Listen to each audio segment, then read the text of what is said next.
Indore police ने एक शातिर चोर को गिरफ्तार किया है। पकड़ाया आरोपी सूने घर को अपना निशाना बनाता था। दरअसल मामला मल्हारगंज थाना क्षेत्र के जिंसी का है, जहां 2 दिन पहले उषा शर्मा के घर में चोरी हुई थी। मामले में पुलिस ने क्षेत्र में ही रहने वाले लिस्टेड बदमाश लखन कौशल को पकड़ा है। बदमाश से चोरी गया माल भी पुलिस ने बरामद किया है। बदमाश पर पूर्व में भी कई आपराधिक प्रकरण दर्ज हैं। परसों रामगंज जिंसी में एक उषा शर्मा जी रहती हैं, तो वो कहीं बाहर गई हुई थी, घर में उनके ताला लगा हुआ था।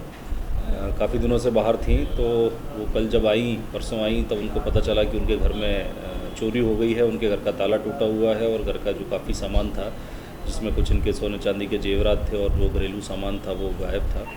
तो तत्काल उनके द्वारा चोरी की रिपोर्ट थाने पर दर्ज कराई गई थी और रिपोर्ट दर्ज करने के उपरांत ही जो थाने की जो विवेचक और बाकी जो टीम थी वो इसमें पतारसी में लग गई थी और कुछ सूत्र जो जानकारी प्राप्त हुई थी उसके आधार पर थाने का एक जो पुराना एक बदमाश है लखन कौशल, जो कि जिंसी क्षेत्र में ही निवास करता है, उसकी सूचना प्राप्त हुई थी। सूचना पे उसकी तस्दीक हेतु उसको पकड़ा गया, पूछताछ की गई और पूछताछ में उसके द्वारा अपना जुर्म स्वीकार किया गया है।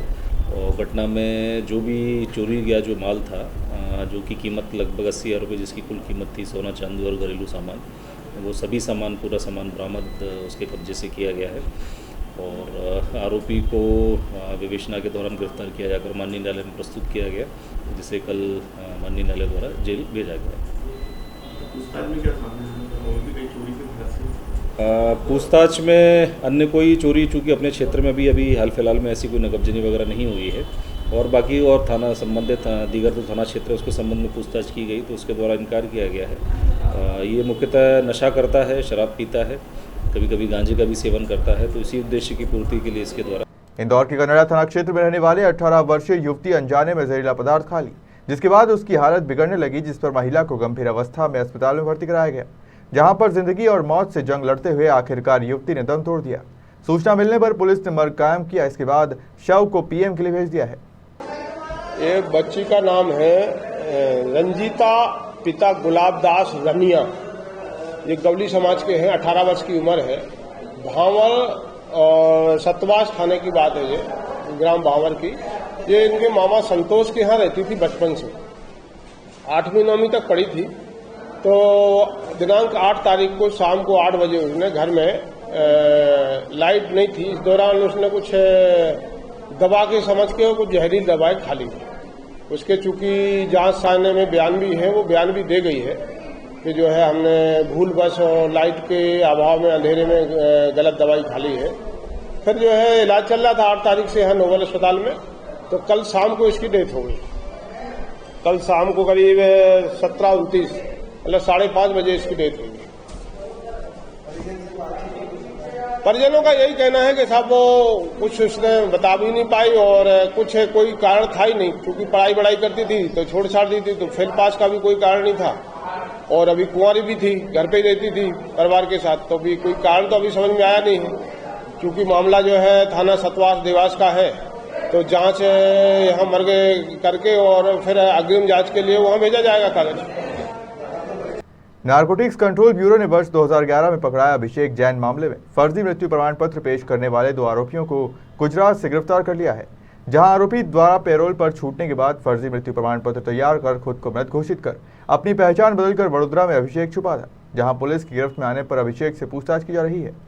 जी, ये अभिषेक जैन को जो पूर्व में हम लोगों ने गिरफ्तार किया था, तो उसको जो ये नकली मृत्यु प्रमाण पत्र बनाने में जिसने सहयोग किया था, तो रिंकू चौधरी वडोदरा का था और 2 व्यक्ति छोटा उदयपुर में के थे, जिनमें से हमारी टीम जब उदयपुर और छोटा उदयपुर और वडोदरा गई तो वहाँ से रिंकू चौधरी को हिरासत में लेकर और छोटा उदयपुर से नौशाद को, इनको 2 लोग को लेके आई है और इन लोग का माननीय न्यायालय पेश करके हमने 2 दिन का PR लिया है। तो आगे की विवेचना के लिए आज फिर टीम पुनः वडोदरा और छोटा उदयपुर जा रही है और साक्ष्य संग्रहण हेतु, और उसके पश्चात फिर पुनः लाकर उनको माननीय न्यायालय के समक्ष पेश किया जाएगा। सर, कितने दिन से फरार चल रहे थे और कोई इनाम भी घोषित था क्या?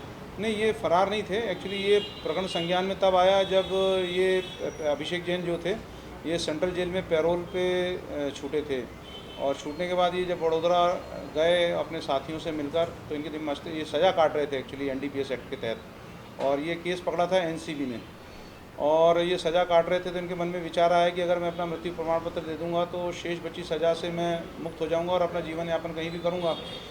लेकिन सतर्कता से कारण ये पकड़े गए और इनके विरुद्ध जो है 420, 67, 68 इस प्रकार के जो कूटरचित दस्तावेज प्रस्तुत करने के आरोप लगे हैं, उसमें इनको अरेस्ट करके अलीराजपुर से हमारे सामने पेश किया था, जिसको तत्काल ही गिरफ्तार कर लिया था। और जब हमारी टीम बड़ोदरा गई तो ये इनके साथी लोग भी मिल गए, तो इसलिए उस समय फरार नहीं थे और ना ही इन पर कोई इनाम घोषित था। क्या आरोपी के क्या बैकग्राउंड है? आरोपी के बैकग्राउंड क्या है? आरोपी अपराधी किस्म का है। इनके पिताजी की जो जानकारी लगी है, ये वहाँ पर कोर्ट में हैं, अब एडवोकेट हैं या काम करते हैं, ये उसने स्पष्ट नहीं किया है अभी। और माँ इनकी जो है वो गृहिणी है। इंदौर के महिला थाने पर एक नाबालिग ने दुष्कर्म का मामला दर्ज करवाया है। पीड़िता की शिकायत पर पुलिस ने आरोपी को गिरफ्तार कर लिया है। पुलिस के अनुसार पीड़िता ईंट भट्टे पर काम करती थी। वहीं इसी ईंट भट्टे पर काम करने वाले आरोपी ने उसके साथ दुष्कर्म किया। वह पीड़िता को जान से मारने की धमकी देकर कई दिनों तक दुष्कर्म करता रहा। परेशान होकर पीड़िता ने अपनी मां को घटना बताई, जिसके बाद पीड़िता मां के साथ महिला थाने पर पहुंची और शिकायत दर्ज करवाई। पीड़िता की शिकायत पर पुलिस ने आरोपी को गिरफ्तार कर लिया है।